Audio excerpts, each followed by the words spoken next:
Hello, dear children. How are you all? I hope you are hale and hearty. And today, in this video, we will discuss one of the poems in class 11th, and the name is Childhood. This poem, Childhood, is composed by a Norwegian poet, Marcus Nathan. Childhood, बच्चों, जैसा कि आप नाम से ही समझ पा रहे हैं, बचपन. तो बचपन के बारे में हम इस पोएम में डिस्कस करेंगे. लेकिन प्रॉब्लम ये है that the poet laments the loss of his childhood. जो हमारे पोइट हैं उन्हें लगता है कि वो अपना बचपन खो चुके हैं. Not only his childhood but he has already lost his innocence and purity. वो बचपन की मासूमियत और पवित्रता को भी खो चुके हैं. तो चलिए पढ़ते हैं ये पोएम और पता लगाते हैं आखिर पोइट ने अपना चाइल्डहुड खोया तो खोया कहाँ. With me Pooja Sharma, lecturer in English, government senior secondary school Parnala, block Bahadurgarh, district Jhajjar. Theme. In this poem, the poet Marcus Nathan wonders when and where he lost his childhood. तो बच्चों, पोइट मार्कस नेटन आश्चर्य कर रहे हैं कि कब और कहाँ उन्होंने अपना बचपन खो दिया. In this quest to find the moment he grew up, Marcus highlights the innocence and faith he lost even as he gained rational individuality. तो बच्चों, वो खोज में है, क्वेस्ट में है कि कब, किस समय, किस बिंदु पर, ज़िंदगी के किस मोड़ पर उन्होंने अपना बचपना खो दिया. और वो हाईलाइट करते हैं इस बात को कि ना केवल उन्होंने अपना चाइल्डहुड बल्कि इनोसेंस, प्योरिटी, फेथ, ये चीज़ें भी साथ में ही खो दी हैं. मासूमियत, पवित्रता और विश्वास. और बच्चों, वो बन गए हैं रैशनल इंडिविजुअल. उनके पास वो अब बच्चों जैसी बातें नहीं करते हैं, वो तर्क संगत बातें करते हैं. और शायद जब से उन्होंने ये तर्क संगत बातें करना सीखा, शायद तभी उन्होंने अपना बचपना खो दिया. Adolescence is usually a confusing time for a child who is unable to immediately come to terms with the physical, hormonal and psychological changes in his or her personality. बच्चों, adolescence, किशोरावस्था, यानी कि जब हम टीनेजर होते हैं, 13 to 19 की as में होते हैं, तो वो समय बच्चों के लिए बड़ा ही कंफ्यूजिंग समय होता है, कंफ्यूज कर देने वाला समय होता है. उसमें एक बच्चे के अंदर बहुत सारे बदलाव आते हैं, शारीरिक, हार्मोनल और मानसिक बदलाव भी आते हैं. वो समझ नहीं पाता कि उसके साथ हो क्या रहा है. He no longer feels like a child but is not quite ready to call himself an adult either. तो बच्चों, वो एक यंग एडल्ट बनकर रह जाता है. ना तो हम उसे बच्चा कहते हैं और ना ही वो बड़ा है, ना ही वो वयस्क है, बालिग है, एडल्ट है. होती है ना बड़ी कन्फ्यूजन जब हम कोई गलती करते हैं, अरे तुम क्या बच्चे हो, ऐसा कहा जाता है ना हमें. तो इस तरह से वो भी काफ़ी कन्फ्यूजिंग स्टेट में है कि आखिर एडोलेसेंस की जो अवस्था है वो कितनी ज़्यादा कंफ्यूजिंग होती है.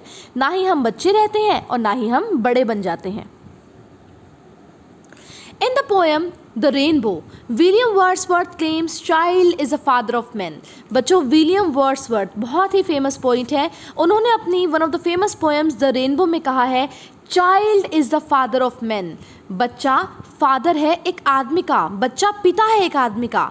Marcus seems to be echoing this thought as he underscores how, in our childhood, innocence lay our ability to appreciate the simpler aspects of life, and thus the child can teach the adult how to appreciate things the latter often takes for granted.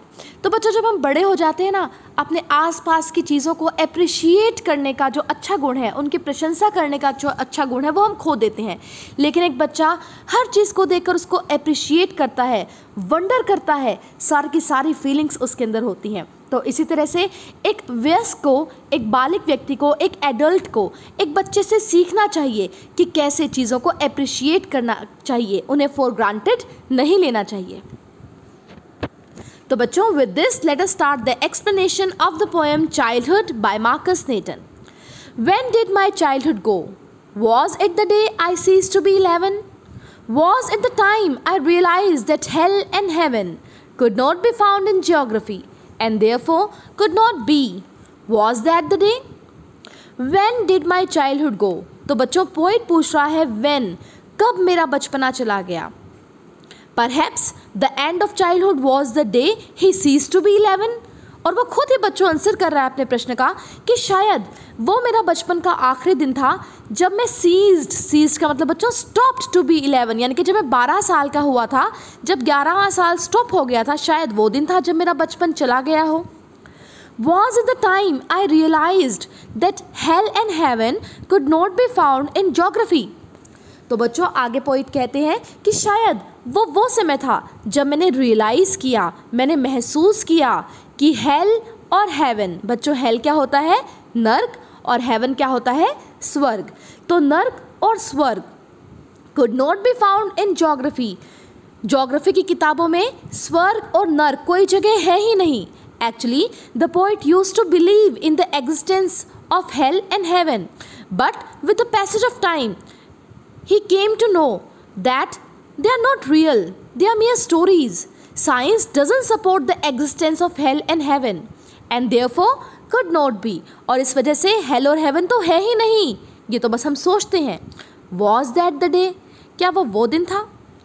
तो बच्चों इस stanza के अंदर poet ने हमें बताया कि मैंने अपना बचपन कब खो दिया। शायद वो दिन था जब मैं 11 साल का होकर रुका था और 12वें में चला गया था, या वो दिन था जब मैंने महसूस किया कि स्वर्ग और नर्क ज्योग्राफी की किताबों में नहीं पाए जाते।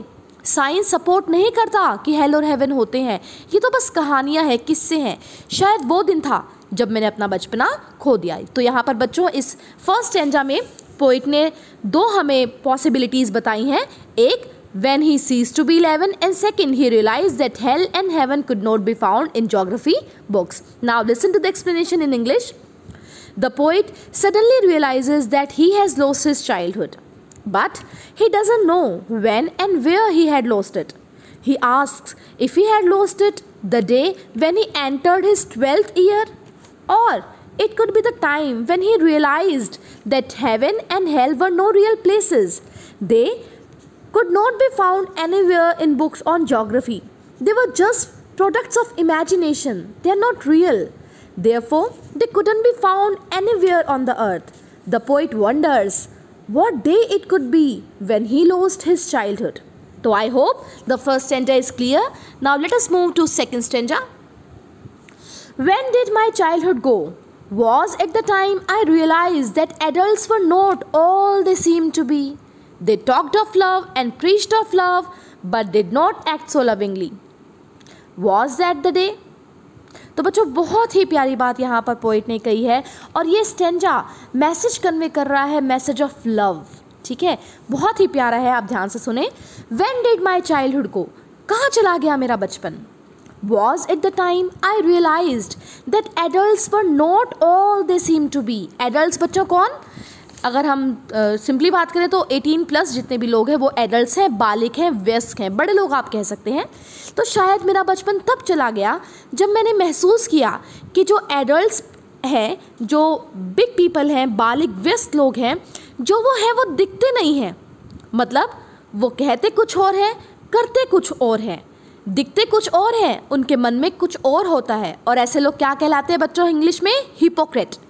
HYPOCRITE।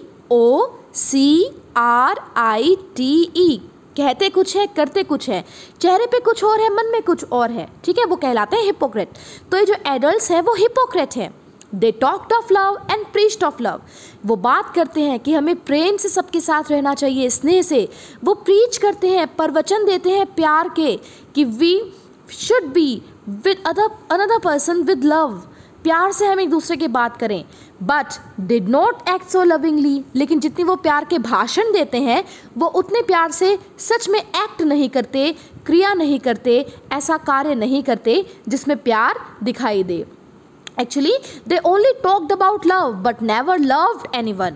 वो बात तो करते हैं प्यार की, लेकिन कभी किसी से प्यार नहीं करते। Was that the day? क्या वो दिन था? तो बच्चों यहाँ पर पोइट ने हमें एक ही पॉइंट दिया है कि एडल्ट्स जो दिखते हैं वो होते नहीं, they are hypocrites. They talked of love and preached of love but did not act so lovingly. Now listen to the explanation in English. The poet doesn't know when he lost his childhood. It could be the time when he realized that adults were not what they seemed to be. Adults talked of love. They preached of love. In his childhood, the poet used to think that the adults were really loving and caring, But now he finds that in their actions they are not so loving. They seem loving only in their talking and preaching, but in their actual actions they were much different.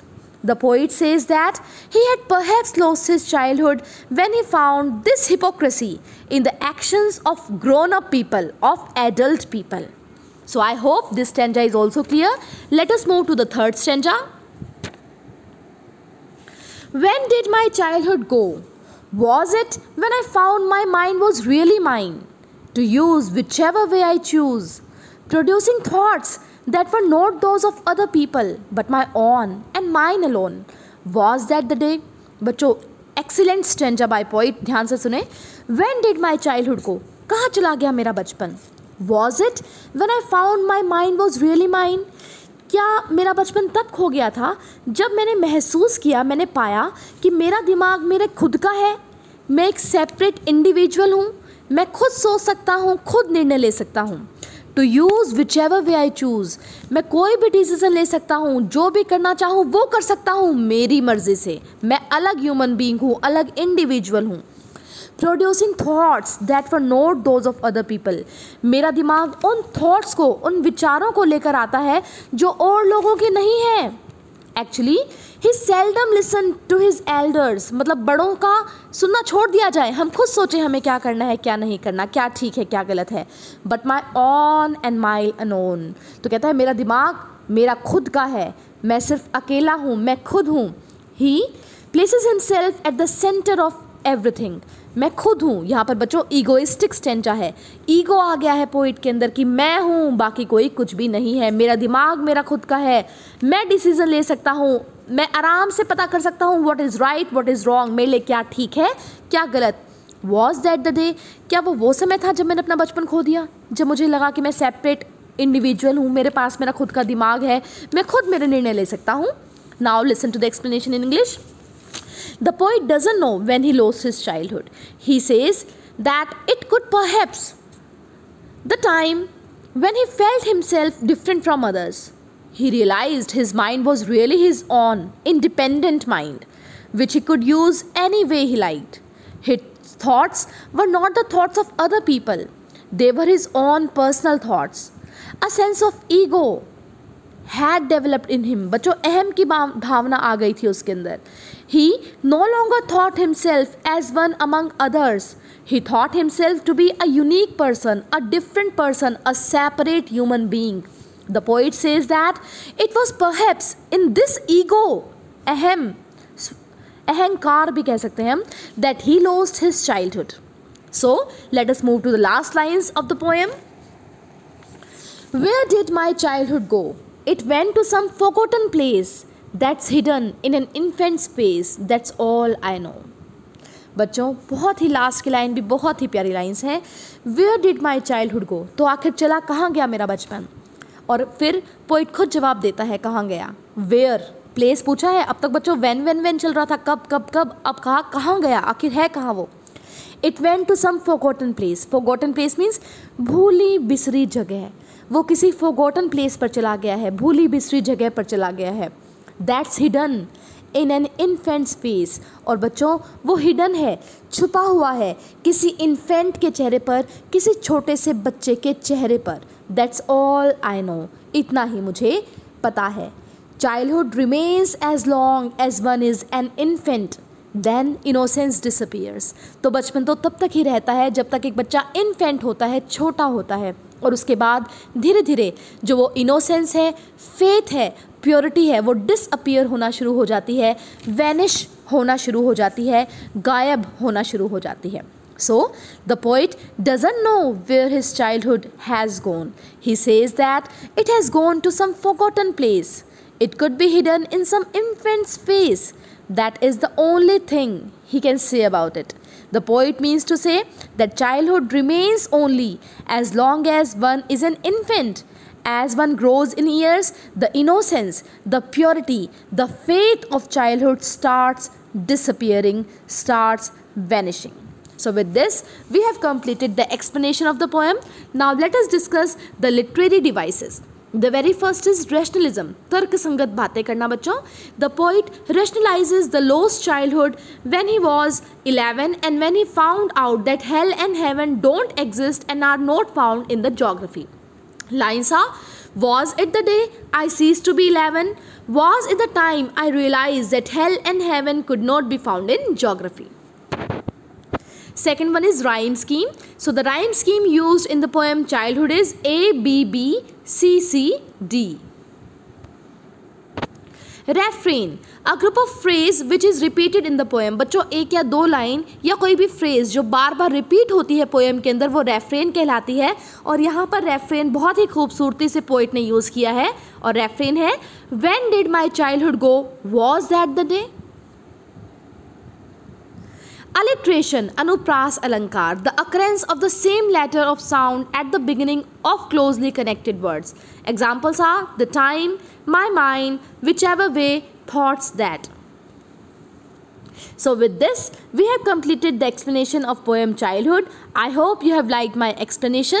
Thank you so much for watching this video, and this presentation was made by Pooja Sharma, lecturer in English, Government Senior Secondary School, Parnala, Block Bahadurgarh, District Jhajjar. Take care children. See you in next video.